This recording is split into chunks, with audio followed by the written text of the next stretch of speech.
您好，我叫 Giorgia， Weng Contemporary 的经理，很高兴今天给您展示我们最新版本艾薇薇的讲师作品集。Hello, my name is Giorgia, and I'm very pleased to be informing you today about our latest edition, which is the Weiwei's Papercut portfolio. A set of 8 works that guide you through Ai's most important steps in his artistic journey. These works look back to the artist's career and bring his most curious elements, just like a retrospective. A retrospective is usually offered by a museum. However, the non-conventional artist, Ai Weiwei, adds his own twist by creating the Papercut portfolio in the form of an edition with 250 copies.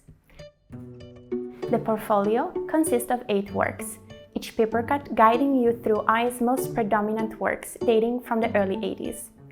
A highly collectible set, the portfolio offers you the opportunity to have Ai's most important pieces presented in an affordable and domestic environment.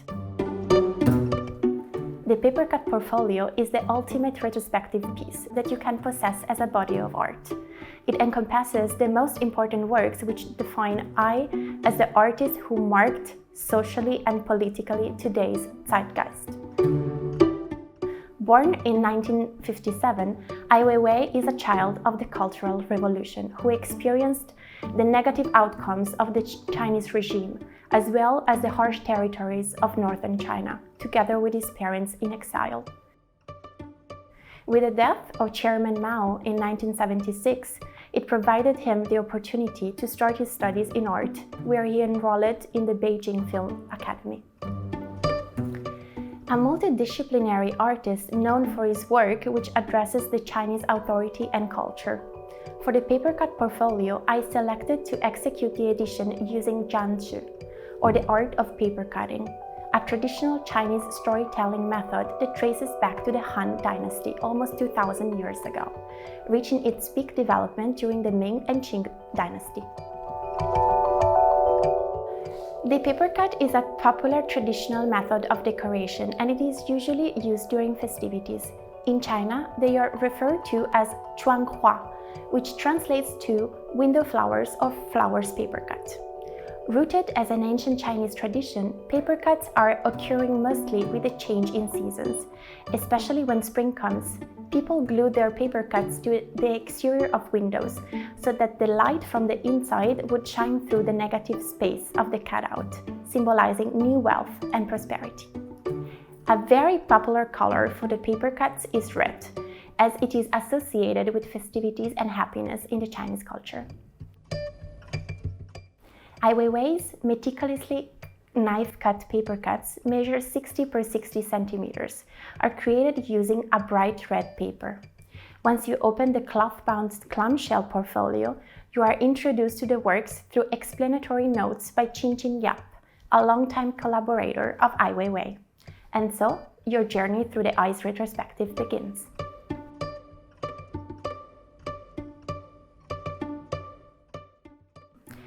Following his studies at the Beijing Film Academy, Ai became one of the youngest members of the Xinxin group of painters in Beijing, which was shortly shut down by the government in 1979, resulting in Ai losing faith in China, and anxious about his future, he relocated in the United States in 1982.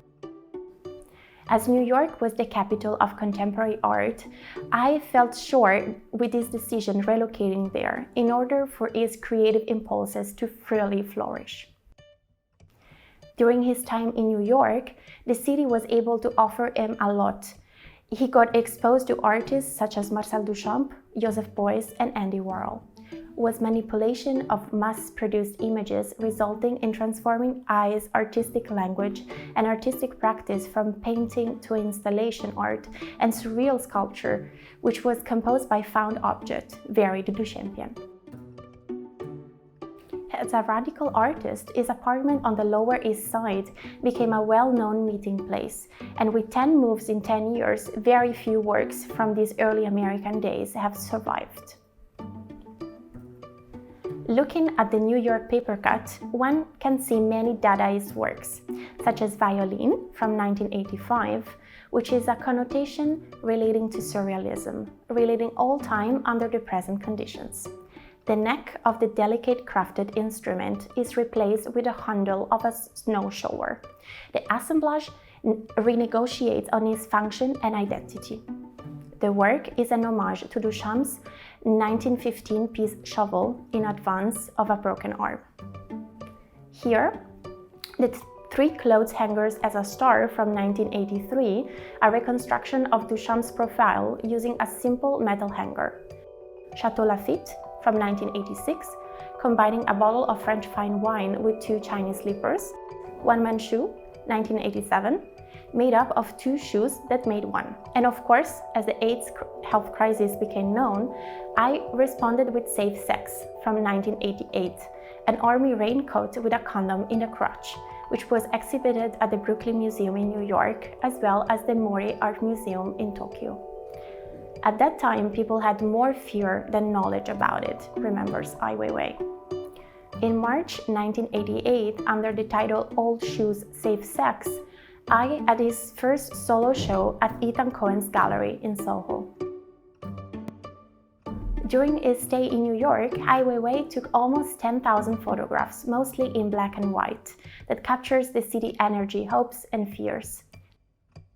The negatives were developed only 10 years later, when he already returned to China.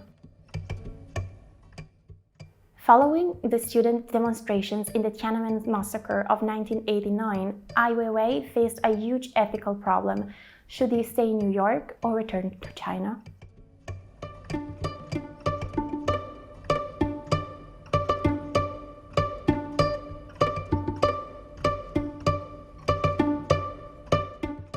Finally, in 1993, Ai returned to Beijing to take care of his ailing father, Qing, one of modern China's finest poets. In this period, he built his own studio house in the village of Zhaochangdi, on the northeastern edge of Beijing, which marks his first architectural project in the city.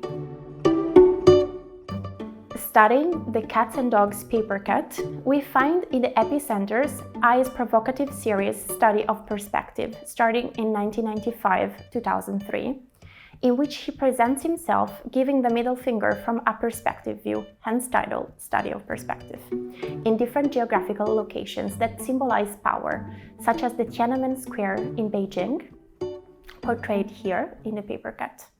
Other locations include the Piazza San Marco in Venice, the Eiffel Tower in Paris, or even the Mona Lisa. Through this work, Ai reminds us to continue to exercise our rights as citizens, hold our values high, and not be afraid to disagree with the government and other executors of power. This is why Ai points to buildings and not to people. A very popular series, especially with museums, such as the Museum of Modern Art, which have added works from this series to their collection. In the commercial market, a set of 8 gelatin silver prints measuring 50 by 60 centimeters sold for $85,000 at Phillips Auction House in 2007. Moving higher, one can spot the word fuck, which is another familiar trope of Ai's Beijing years, initially spelled as a huge neon sign in his studio garden. His own company was named Fake Design. In Mandarin, the word fuck is pronounced fake, fake. And on the side, left and right, one can find cats sitting on chairs and other furniture pieces. A cat lover himself, Ai adopted 30 cats who live with him, and as he said, this is their place. The furniture depicted are ready-made. Influenced by the Dada movement, these works have become a signature series of this early period. Table with 2 legs on the wall from 1997 and stool are 2 great examples from this series. Another iconic piece is Han Dynasty urn with Coca-Cola logo from 1993 that entertains the idea of iconoclasm, globalization, and Chinese cultural change. Ai powerfully strips the object of its original value and rebrands it as contemporary commodity. A single Coca-Cola vase has sold for almost $500,000 at Christie's London, and of course, a set of those can go up in the million range. The composition of these works are depicted here as they would be displayed in the studio, chaotically surrounded by animals.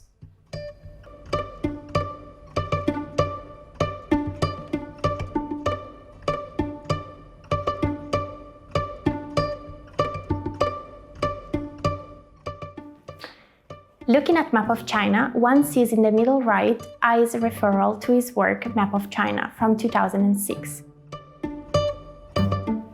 A wooden sculpture that belongs to 𝒂𝒂𝒂𝒂 collection and was exhibited at the Metropolitan Museum in New York. Compiled out of destroyed wooden temples of the Qing dynasty, this jigsaw puzzle emphasizing the many differently shaped pieces as countless individuals that at the end forms China, the country. As I said, the major problem was to resolve how to all together 100 pieces tightly and precisely.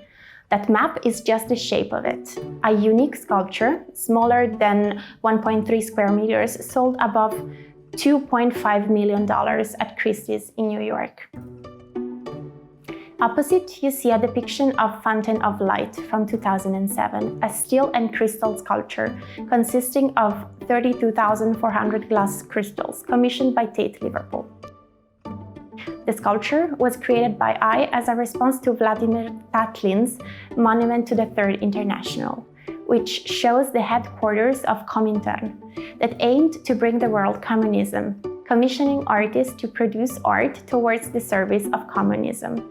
As the dreams of communism ran up against reality, Tatlin's never realized monument, which became a way to refer to utopian experiments. In Ai's response, the crystal chandelier becomes the vehicle depicting the growing gap between the Chinese Communist Party and the elite's taste. On the bottom, you can see the 2008 Olympic Games Stadium, which was co-designed by Ai Weiwei and the Swiss architects Herzog and de Meuron, which skyrocketed Ai's fame. On the upper side, you see a selection of Neolithic vases dipped into Japanese industrial paints, with their original image hiding in layers of this paint. As they are still recognizable as Neolithic vases, they emerge from antiquity into contemporary art, building bridges and dialogues with the history of art and one's cultural heritage. One can say that the Map of China papercut is embraced by bicycles, which refer to Ai's work Forever Bicycle, consisting of 3,000 forever bicycles. Once the nation's predominant transportation choice, however, with today's fast urban development, riding a bicycle within the city makes you one of the poorest members of the working class, and it's also very dangerous due to heavy pollution and traffic.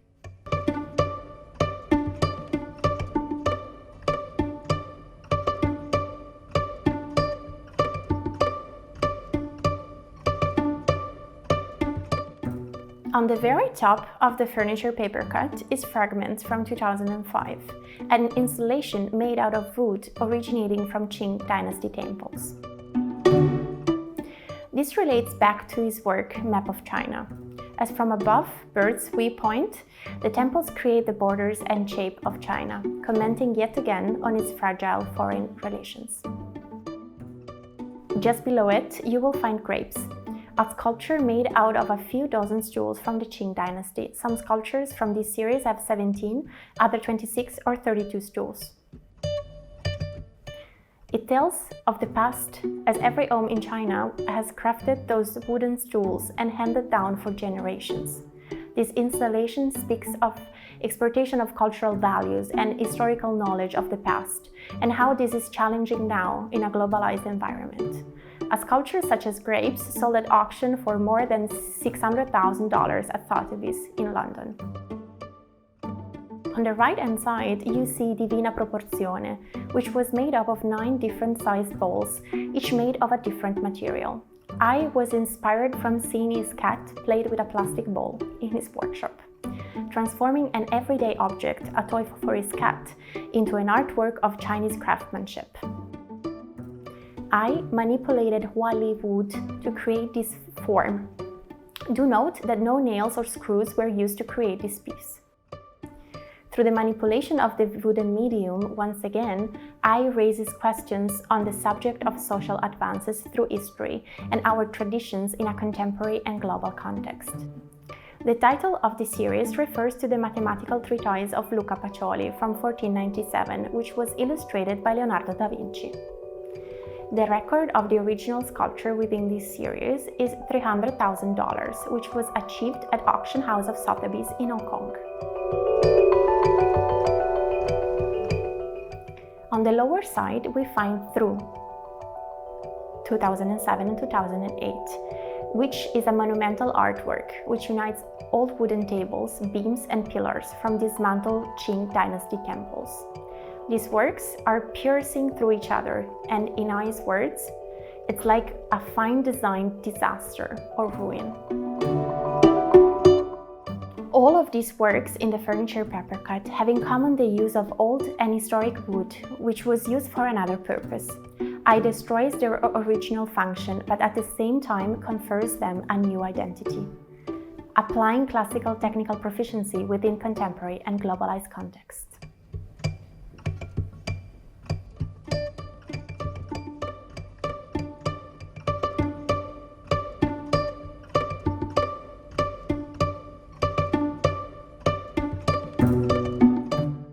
Based on the connectivity the internet and our current digital age offers us, I was curious to apply this as an artistic practice and invited applicants to join a mass movement performance piece. Fairy Tale has become the biggest mass movement performance to date by offering various social structures: farmers, laid-off workers, street vendors, minority people, students, rock singers, and white-collar workers to interfere with each other and perform at 2007's Documenta in Kassel. Ai's Fairy Tale encompasses flying to Germany 1001 Chinese compatriots who had never had the possibility of travel. Costing more than 4 million, which mostly covers the traveling and accommodation cost of the 1001 people. The participants were both active in the performance as performer of the artwork and passive as spectators. With their journey to Germany, I was interested in displaying a change in their mentality and attitude, and the haircut was an indicator of that change. As for the meaning of fairy tale, I said it is a simple desire for happiness. Fairy tale is a work which relates to social, political, and cultural aspects, he says. Kassel was often the venue for fairy tales written by the brothers Grimm, who used to live and work in town. Also shown at Documenta was Template, a 4-meter-high installation constructed from Ming and Qing dynasty wooden doors and windows, which had been demolished to make way for the new development. Interestingly enough, Template collapsed in a thunderstorm before the inauguration, turning it into another shape, almost like a ruin.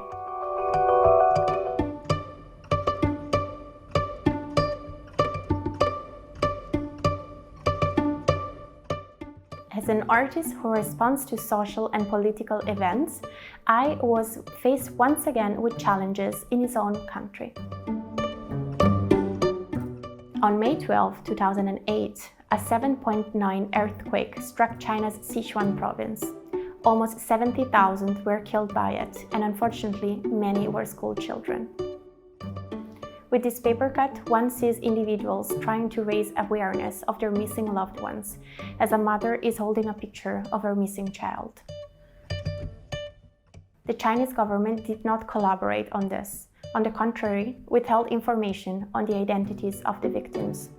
As a response, I organized a team of volunteers to investigate and managed to compile a list of the missing and deceased children, totaling to 5,266 minors who died in the tragedy. Due to corruption, many schools were poorly built, and it took a toll of those children's lives. This project is known as the Citizens' Investigation from 2008. This is where the name of this Papercut is coming from. Centered is I's selfie titled Illumination, which was taken a year after the earthquake had happened, as a result of I testifying in court as a witness on the subject on the corruption issues around the earthquake. He and his colleagues were assaulted by authorities in their hotel. The selfie was taken in an elevator after I was physically assaulted from the Chengdu police. I suffered from a brain hemorrhage, documented in the CT scans at the bottom of the composition, for which he required brain surgery. For the common people, his arrest is what turned him into a real symbol. Obrist says that Weiwei's blog is actually a social sculpture in a Joseph Beuys kind of sense. In 2009, he had his first major solo exhibition in the West, So Sorry, at the Haus der Kunst in Munich. There, he presented a powerful, majestic installation titled Remembering, where 9,000 backpacks were arranged to spell, "She lived happily for 7 years in this world," a quote from a mother who lost her child in the tragedy.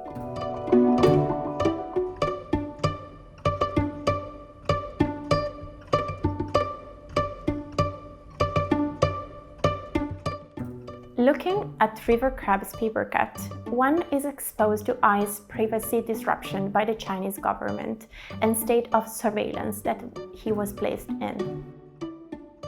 Camera with a plinth from 2008, modeled after the 20-odd devices strung up by the police around I's home in Beijing after his arrest in 2011, and a replica of a traditional Chinese lantern, marble lantern, from 2014, which I hung by the cameras in a mocking acknowledgement of his surveillance.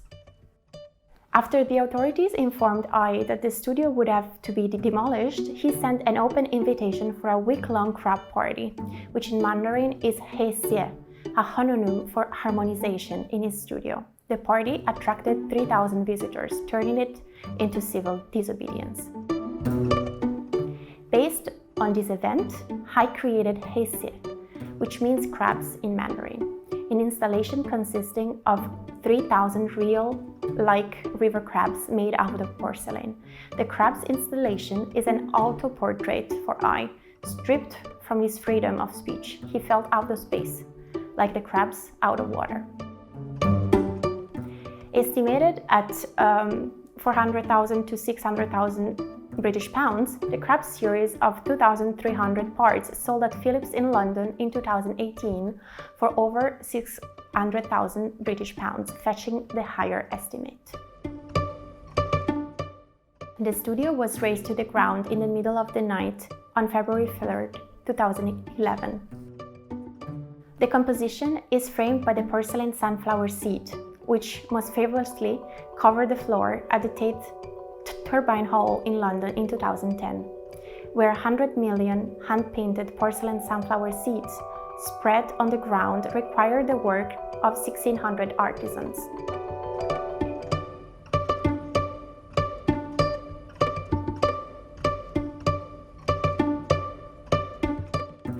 Circle of Animals Zodiac Heads was created in 2010 as a copy of the artifacts depicting the zodiac heads of the Chinese horoscope: a rat, ox, tiger, rabbit, dragon, snake, horse, goat, monkey, rooster, dog, and pig.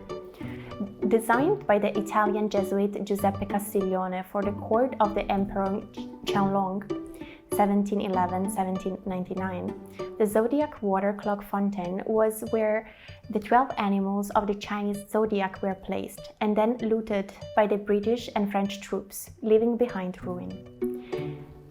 7 zodiac heads still exist, mostly in Western collection, and I managed to make copies for his work Cycle of Animals Zodiac Heads. However, 5 were lost: dragon, snake, ram, rooster, and dog, which I designed himself.